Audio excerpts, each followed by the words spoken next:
오늘 말씀에 보면 여러분이 전에는 어둠이었으나 지금은 주님 안에서 빛입니다. 빛의 자녀답게 사십시오. 저는 오늘 이 한 절 말씀을 중심으로 해서 여러분과 함께 말씀을 나누고자 합니다. 다음에 그림을 보면 이 사람이 누군가 여러분 한번 맞춰보시기 바랍니다. 이분의 별명은 빛의 미술가. 제가 자화상 3개를 선택했습니다. 하나는 21살 때입니다. 그리고 하나는 63세 때입니다. 두 사진을 보면 21살 때 그가 그린 그림에 보면 이 눈 주위가 어떻게 됐습니까? 어두워 있어요. 그러니까 뭔가 앞이 안 보인다는 거죠. 내면의 어둠을 그리고 있는 그림이기도 합니다. 그런데 63세에는 이 63세 이 작가는 마지막 남은 아들까지 잃어버렸습니다.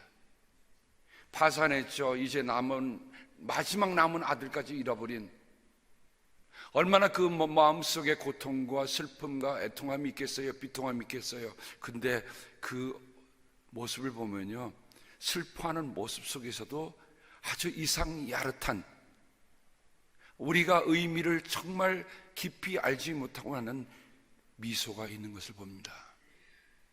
어떻게 저런 고통 중에서도, 근데 이 두 사진을 비교해 보면 다른 게 있습니다. 하나는 그의 눈이 어두워 있는 반면에 하나는 그의 얼굴에 뭐가 비치고 있습니까?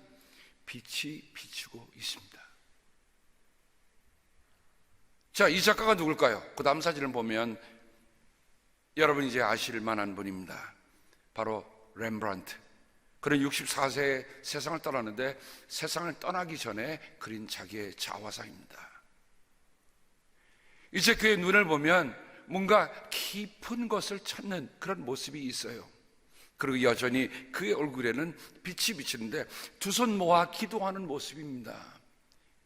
그 손에도 빛이 비치고 있는 것을 보게 됩니다. 그 인생의 여정을 다 마치고 이제 하나님 나라를 갈 것을 준비하고 있는, 정말 어떻게 보면 흔들림이 없는, 정말 이때까지 살아왔던 그런 삶이 고통과 슬픔과 어려움의 연속이었지만 그의 마지막에 하나님을 찾은 모습이 이 안에 있습니다. 그 다음 그림이 바로 그가 세상을 떠나기 몇 년 전에 그린, 우리가 잘 아는 탕자의 귀향이라고 하는 그림입니다. 이 탕자의 귀향은 그의 인생의 거의 마지막 작품 시기에 그려진 그림이다. 그건 뭘까요? 자신이 경험했던 수많은 일들을 뒤로하고 그 마음속에서 건져낸, 그래서 그의 작품의 특징을 보면 빛과 어둠이라고 하는 강한 컨트라스트를 통해서 우리에게 빛이 뭐고 어디 뭐라는 것을 우리에게 아주 깊이 보여주는 작가임에 틀림이 없습니다. 전에는, 그러나 이제는, 그 차이가 뭡니까? 전에와 이제와 전의 차이는 저는 어둠과 빛의 차이, 빛과 어둠의 차이다라고 봅니다.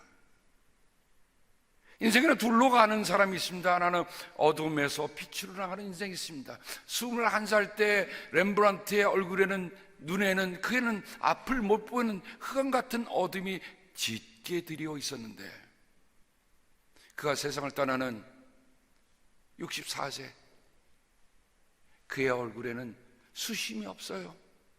그러나 뭔가 깊이 보는 그런 게 있습니다. 그러니까 어둠에서 그가 빛으로 갔다는 것을 우리가 알 수가 있습니다. 또 한 인생은 어떤 인생입니까? 빛이 들어왔는데 그 빛이 점점 꺼져서 어둠으로 가는 인생이 있습니다. 저는 바울의 서신을 보면서 바울이 이 이미지를 어디에서 찾았을까? 분명 바울은 자기가 독창적으로 한 것보다도 그의 깊은 성서의 묵상 속에서 건져진 것들이 있습니다. 제가 말씀을 찾아보는 가운데 이사야서에서 분명히 바울은 이 어둠과 빛이라는 두 가지 대조를 그려낼 수 있었을 것입니다. 하나님의 백성이었던 빛이었던 그들이 포로로 잡혀갑니다. 그건 뭐입니까? 어둠이에요. 포로에서, 어둠에서 이제 고향으로 돌아옵니다. 빛입니다.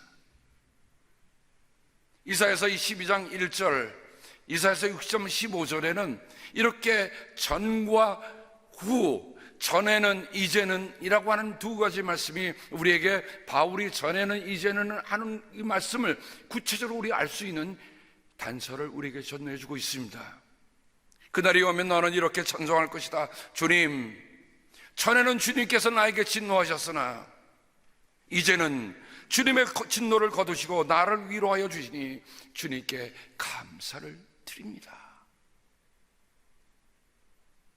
여러분, 주님의 진노했다고 하는 그 말에는 수만 번 쉴 수 없는 정말 포로의 땅에서 그들이 하나님의 백성이었는데 암만 부르짖어도 그들의 삶 속에는 하나님이 꽉 누리는 진노의 손길을 벗어날 수 없었어요.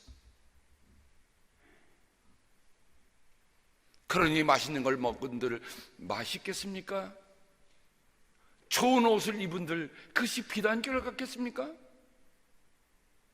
아무리 좋은 음식을 먹든도 소태 먹듯도 아무리 비단 옷을 입는다라도 거친 베옷을 입듯 왜 그렇죠? 우리가 하나님의 백성이었었는데 근데 하나님의 진노로 우리가 여기에 끌려왔었구나. 이사야서 12장 제1 이사야입니다. 하나님이 어떻게 그들에게 진노를 내리실 건가 심판하실 것인가 하는 그런 말씀이 담겨 있는 겁니다. 여러분, 하나님의 백성이라고 해서 하나님이 그냥 내버려 두지 않으시죠. 하나님의 백성답게 살지 못하면 하나님이 쳐서라도 그의 백성을 만들어 가시는 거 아닙니까? 그런데 제3 이사야 이사야서 60장 이사야가 거의 끝부분에 가보면 비록 내가 전에는 버림을 받았고 미움을 받아서 너의 곁으로 옆으로 오는 사람이 없었으나 이제는 내가 길이 너를 높이고 너를 오고 오는 세대의 사람들에게 기쁨이 되게 하겠다. 포로 땅에 끌려간 그들에게 주시는 하나님의 회복의 메시지입니다. 어때요? 전에는 천덕꾸러기였어요. 그런데 이제는 너를 보면서 사람들이 너를 높이고 너를 오고 가는 사람들에게 기쁨이 되게 하겠다.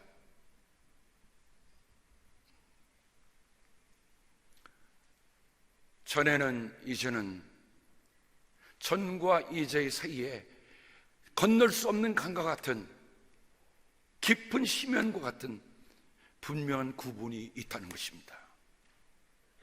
여러분, 믿음의 삶과 믿음의 후, 아니 믿기 전과 믿은 다음에 그리스도를 만나기 전과 그리스도를 만난 후에 우리는 정말 건너지 못할 강을 건너는 것이고 아무도 뛰어넘을 수 없는 그 시면을 지나온 사람들임에 틀림이 없는 것입니다. 빛과 어둠이 같이 있을 수 없잖아요.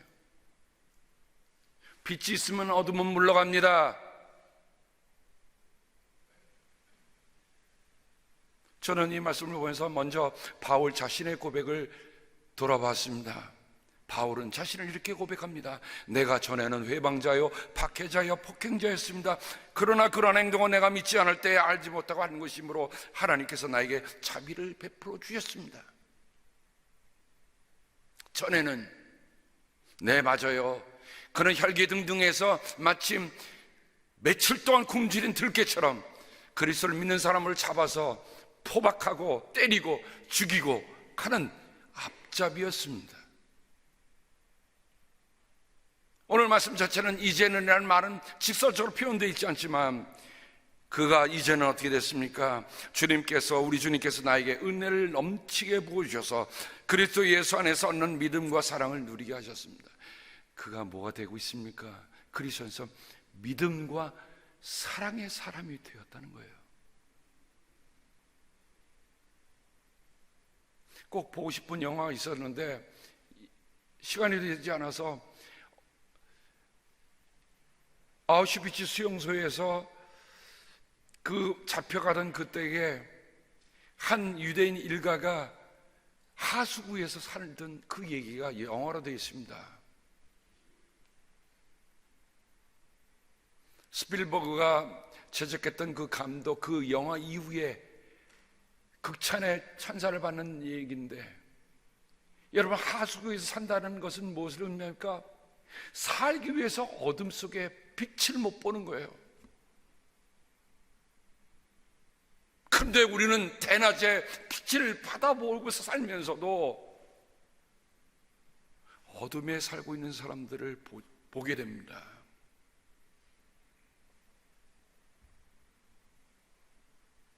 바울은 여기에 멈추지 않았습니다. 자신의 삶이 이제는 남들을 위한 삶으로 점점 확대돼 갑니다. 옥중에서 얻은 아들의 용서를 구하며 빌레몬에게 쓴 편지 속에서 그가 전에는 그대에게 쓸모없는 사람이었으나 이제는 그대와 나에게 쓸모있는 사람이 되었습니다. 신약성경에 로마서부터 시작해서 빌레몬서까지 13편이 쭉 있는데 그 마지막에 있는 빌레몬서는 바울이 개인적으로 오네시모, 옥중에서 얻은 믿음의 아들 오네시모를 부탁하는 것이기에 성경에 들어올 때 제일 꼬리 위로 들어온, 가치를 가지고 논란을 일으켰던, 그런데 한번 생각해 보세요. 그가 전에는 그대에게 쓸모없는 사람이었으나 이제는 그대와 나에게 쓸모있는 사람이 되었습니다. Before and after가 너무도 차이가 나는 것을 보잖아요. 그 성경에 전해오는 이야기에 보면 이 오네시모가 에베소의 감독이 되었다.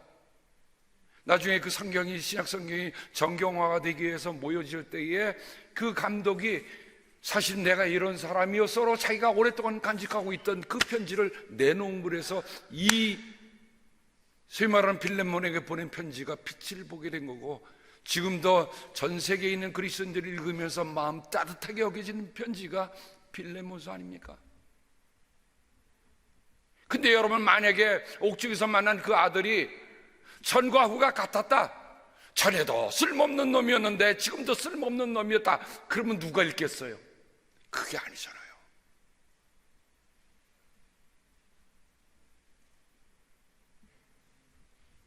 어찌 이뿐입니까?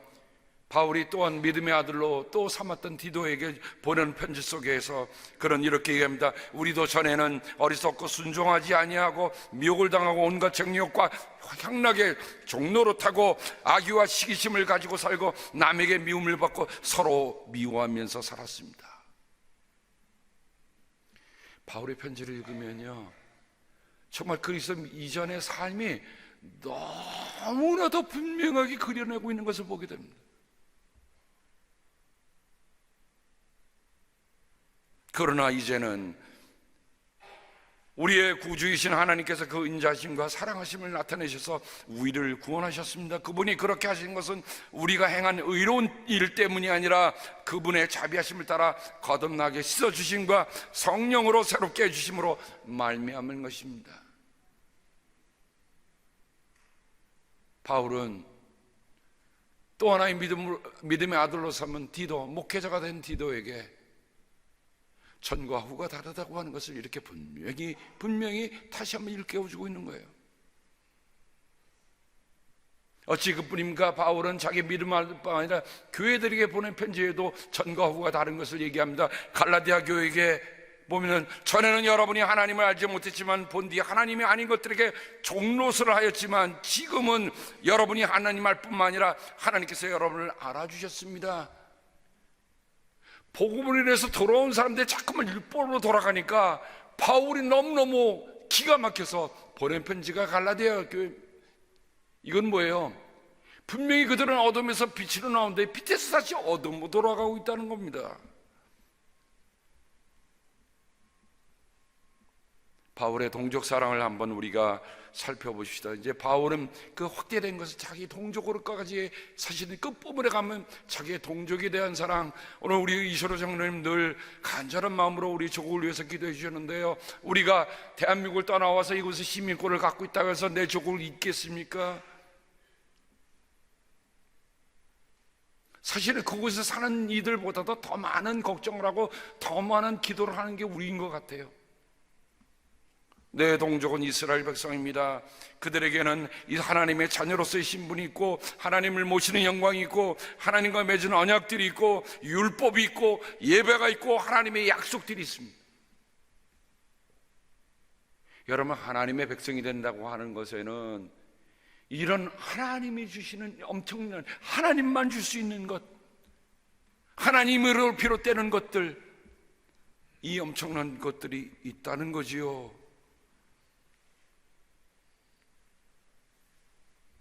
고린도 교회에게 그런데 그리스도께서는 모든 사람을 위하여 죽으신 것은 이제부터는 살아있는 사람들이 자기 자신을 위하여 살아가도록 하는 것이 아니라 자기들을 위하여 죽으셨다가 살아나신 그분을 위하여 살아가도록 하려는 것입니다. 그러므로 이제부터 우리는 아무도 육신의 잣대로 하려고 하지 않습니다. 전에는 우리가 육신의 잣대로 그리스도를 알았지만 이제는 그렇지 않습니다. 그렇지 않습니다.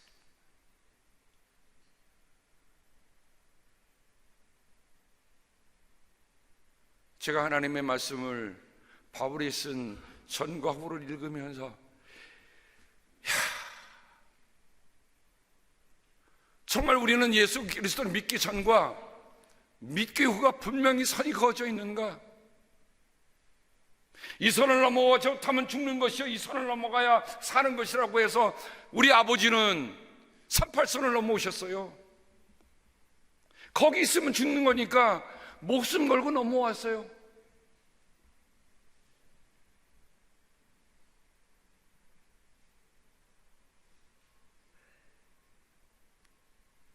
바울의 가장 방대한 로마서에 보면 여러분이 전에는 자기 지체를 더러움과 불법의 종으로 내맡겨서 불법에 빠져 있었지만 이제는 여러분의 지체를 의의 종으로 바쳐서 거룩함에 이르도록 하십시오.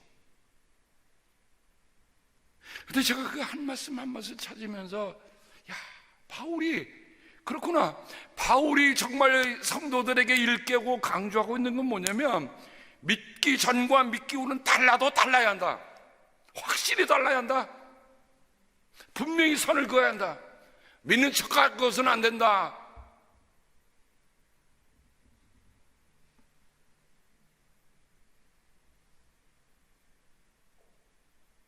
오늘날 교회가 교회로서 큰 힘을 발휘하지 못하는 가장 큰 이유는 뭘까요? 믿는 자들이 작다는 거예요. 믿는 척하는 사람들이 많아진다는 겁니다.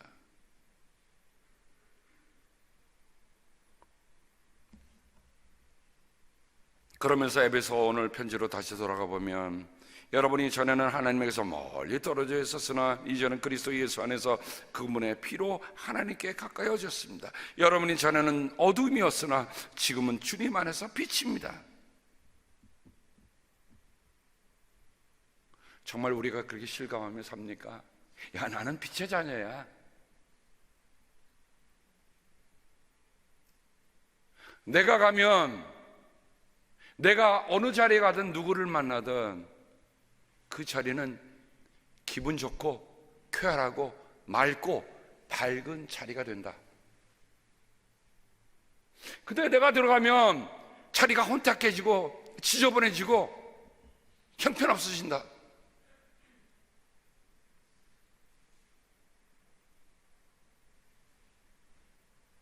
바울뿐만 아니라 베드로가 전과 후를 나누고 있는 아주 의미 깊은 말씀이 있습니다. 여러분이 전에는 하나님의 백성이 아니었으나 지금은 하나님의 백성이요. 전에는 자비를 입지 못한 사람이었으나 지금은 자비를 입은 사람들입니다. 전에는 여러분은 길 잃은 양과 같았으나 이제는 여러분의 영혼의 목자이시며 감독이신 그분에게로 돌아왔습니다.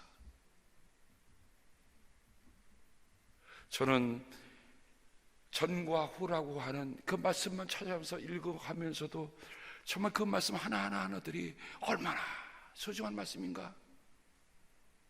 그럼 내가 내 인생의 이 시점에 있어서 나는 전에는 이런 사람이었지만 지금은 이렇지 않습니다. 전에는 잘했지만 지금은 이렇습니다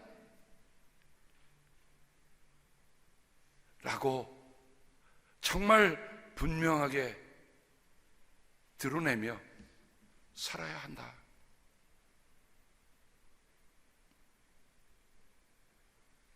오늘 말씀의 두 번째 주제입니다. 두 번째 주제인데 두 번째 주제는 뭡니까? 빛의 자녀처럼 빛의 자녀로 살아가십시오. 산다는 게 중요합니다. 사람이 아무것을 생각만 많이 한들 생각만 가지고서는 아무런 변화가 일어나지 않습니다.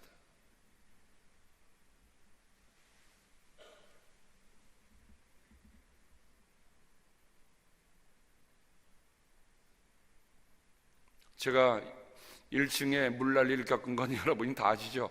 그 다음에 어떻게 됐는지 궁금하시죠? 아유, 정말 하고 싶지 않더라고요.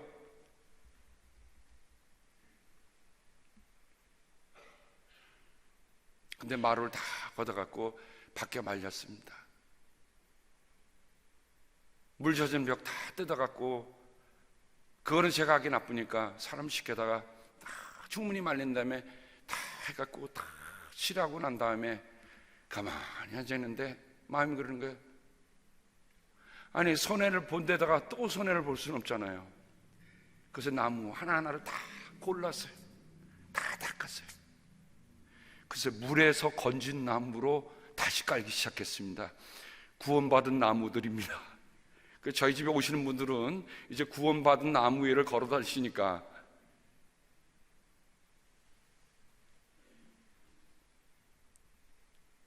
(1층을) 다 깔았어요. 부엌만 빼놓고 짬짬이 1시간 되든 2시간 되든. 만일 제가 그것을 포기하고 생각만 하고 있었다면 그 일은 안 하겠어요? 회꼬락 풀풀 날리고 냄새가 나고 머리가 아프고 그러는데, 그 어느 날 갑자기 그런 마음이 드는 거야. 내가 생각만 하고 있는 한 아무 일을 더 일어나지 않는다. 하라. 힘든데요, 하라.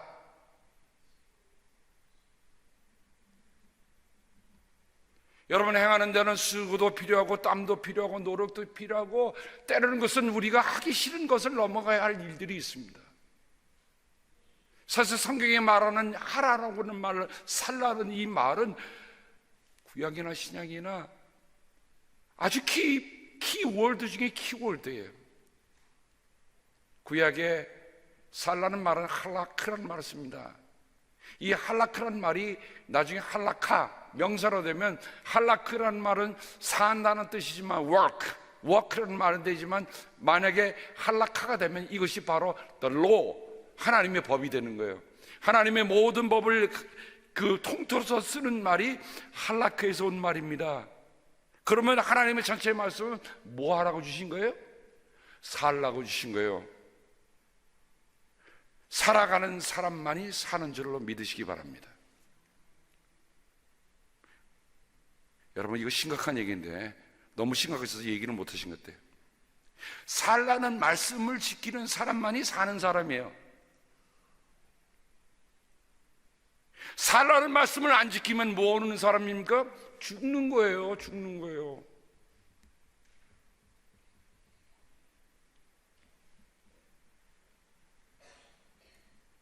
창세기에 보면 두 사람이 유명한 사람이 있습니다. 하나는 에녹과 노아입니다. 이 두 사람의 특징은 뭡니까?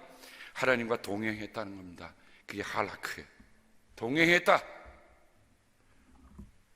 그러면 그 이 할라크라는 말은 걷는다는 것이요, 걷는다는 것은 행하는 것이며, 행하는 것이 사는 겁니다. 제가 할라크라는 말을 가지고, 할라카라는 말을 가지고 경상도 사투리를 생각해 보세요. 할라카노, 평생 안 잊어먹을 거예요. 할라카노.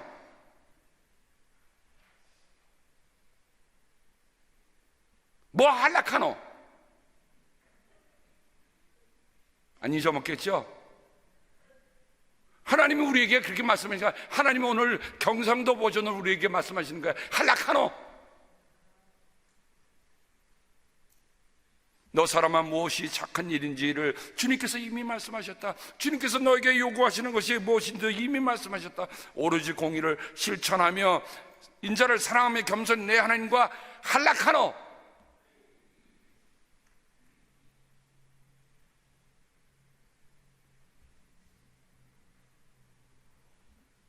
제가 모세가 준 신명기를 쭉 읽으면서요, 모세가 하고 있는 그 신명기의 중요한 말씀이 뭐예요? 할라카노예요. 할라크. 또 가서 또 우리 목사님이 히브리어 가르치는데 할라카노 이렇게 가르쳐 줬더니 맞아요. 할라크입니다. 할라크. 잊어먹지 말라고 할라카노라고 얘기하는 것 뿐입니다. 그의 길을 따르며 그의 모든 길을 따르며 하나님만을 따르고 그의 길을 따르며 그 길만 걸으며 그의 길을 따라가며, 하나님이 모세를 통해서 주셨던 그 말씀은 다 그거예요. 하나님의 길을 따르라. 그리고 나중에 모세를 잇는 여호수아에게 주는 격려를 보면 하나님이 당신들과 함께 가시면서 주님께서 친히 그대 앞에 가시며 하나님께서 함께 걸으신다는 거예요. 그러니 두려워하지 말라는 거예요.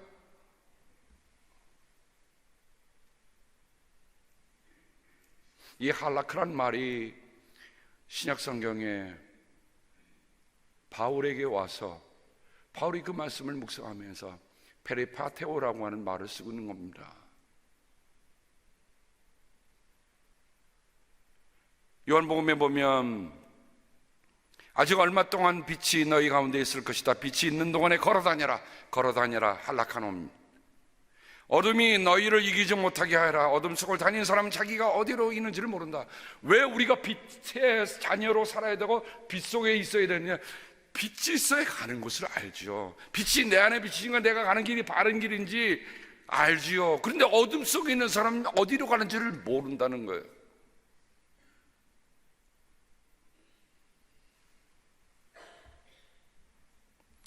이번 제사 성서연구 4과정이 시작됩니다. 그러니까 우리 부목사님이 여러분 신청을 빨리 해주십시오라고 하는데 교재를 구해야 되기 때문에 빨리 신청해야 합니다. 교재대가 비싸요. 40달러입니다. 그래서 지난번에 왔던 분들은 우리가 장학금을 줬기 때문에 그분들은 반값으로 왜 목사님 나는 안 해줘요? 그분들은 1과정 마치면 다음 1학기 때 드릴 겁니다. 그러니까 하세요. 하나님 말씀 내가 한번 배워봐야 될 텐데 체계적으로 배워봐야 될 텐데 여태까지 미뤘던 분들은 주님께서 분명히 오늘 저녁에 말씀하시면 할라카노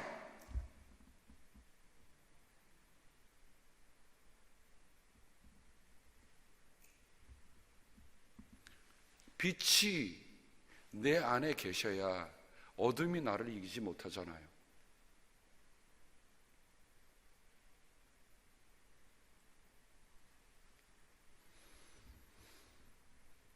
바울의 편지에 보면 바울은 이 행한다는 말을 참 많이 하고 있는 것을 봅니다.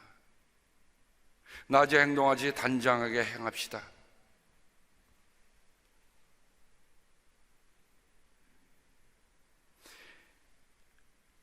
우리가 어떻게 살아야 합니까? 에베소 2장 10절로 에베소니까 에베소 2장 10절에 보면 우리는 하나님의 작품입니다. 선한 일을 하게 하시려고 하나님께서 그리스도 예수 안에서 우리를 만드셨습니다. 하나님께서 이렇게 미리 준비하신 것은 우리가 선한 일을 하며 살아가게 하시려는 페리파테오, 이것이 구약으로 들어가면 할라크. 우리 살아갈 분명한 목적이 있어요. 하나님의 작품이에요.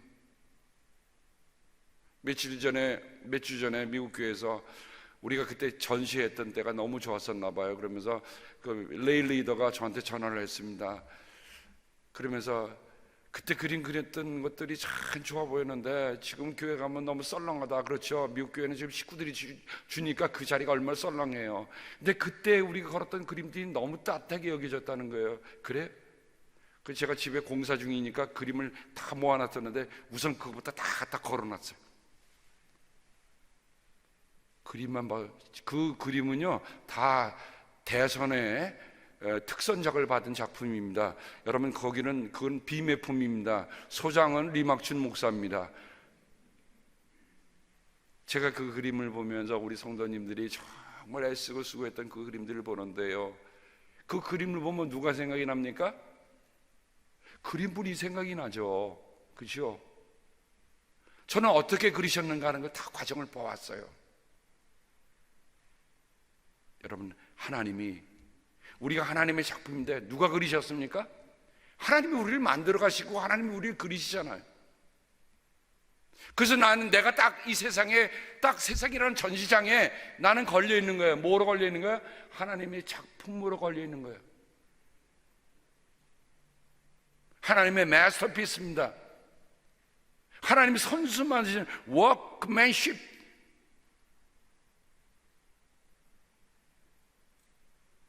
그러니 우리가 어느 일에도 말이죠, 내가 하는 모든 일에 누가 나타나게 되어 있습니까?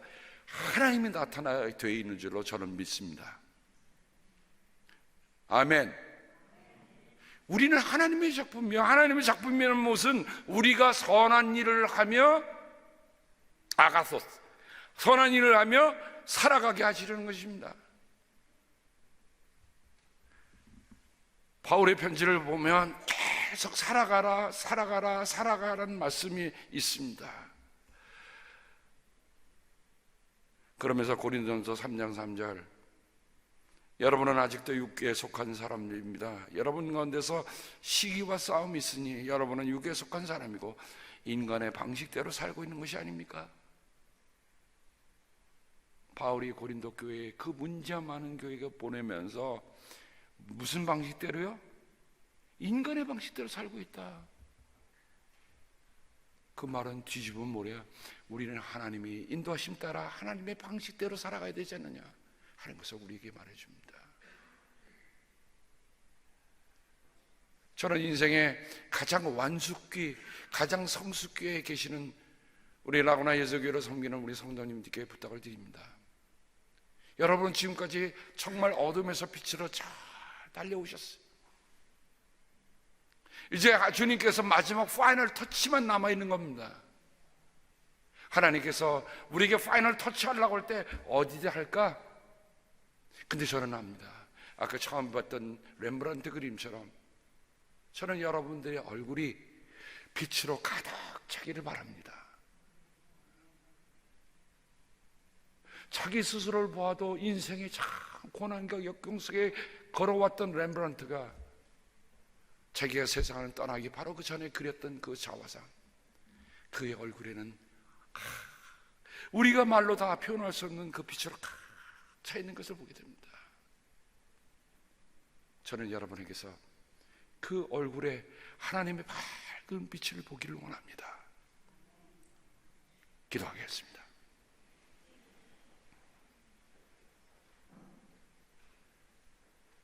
주님, 고맙습니다. 빛의 자녀로 산다는 것이 이렇게 엄격하게 분명하게 구분이 되어 있는 것 감사를 드립니다. 뭐하지 않기 때문에 우리가 이제는 이 길만 가지 않고는 우리가 빛에 살 수 없다고 하는 그런 간절한 결단들이 우리 안에 담겨 있도록 주여 도와 주시옵소서. 하나님, 라구나 힐스 교회의 사랑하는 성도들을 하나님 바울이 이스라엘 백성들을 위해 그들이 있던 것처럼 축복합니다. 하나님이 만드셨고 하나님과 함께 계시니 하나님과 동행하며 살아가는 우리들 모두가 되게 인도하여 주시옵소서. 예수님의 이름으로 감사하며 기도합니다. 아멘.